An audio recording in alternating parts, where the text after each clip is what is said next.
J'avais un mal-être qui durait depuis très longtemps, des douleurs qui ne passaient pas, et je devais toujours devoir tout gérer. Mes enfants, mon travail, et j'avais l'impression de jamais en faire assez en fait. C'était quelque chose pour moi de très difficile. Je ne savais pas dire non.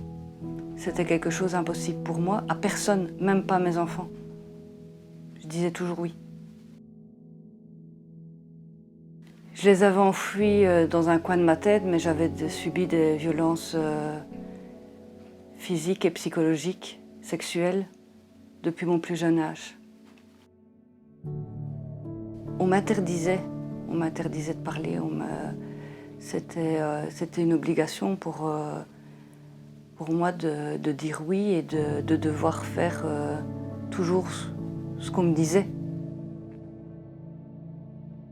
Ça a été très récurrent. C'était quelque chose qui revenait toujours dans toutes mes relations. C'était comme ça. Pour moi, être mère, être femme et épouse, c'était prendre soin des autres et m'oublier moi-même. À l'aube de mes 40 ans, l'anorexie a pris le dessus sur mon corps. J'étais plus que l'ombre de moi-même et plus rien ne passait, ni liquide ni solide. J'étais de plus en plus enfermée sur moi-même et ma carapace devenait de plus en plus épaisse. Je voulais oublier mes douleurs du passé, mon futur incertain et le présent que je ne supportais plus du tout. Donc ma seule solution, c'était de mourir.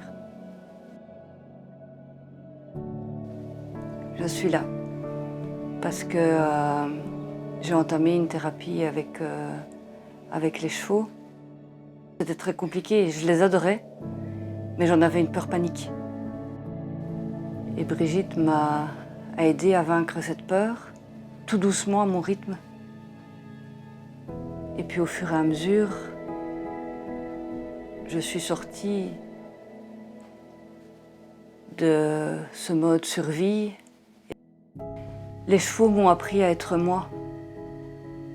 On ne peut pas mentir à un cheval. Le travail a été très compliqué.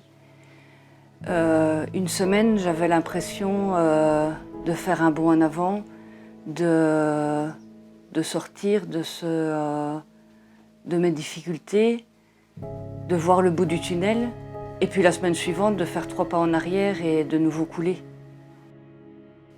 Au fur et à mesure de la thérapie, j'ai appris à me faire confiance, à être moi simplement. Pour moi, rien que d'être en prairie, être en contact avec le cheval, de poser mes mains dessus, d'être en rythme avec sa respiration, est un bonheur. C'est quelque chose pour moi qui me fait un bien fou. Non, mon travail n'est pas encore terminé, mais je revis enfin. Petit à petit, j'apprends à dire non,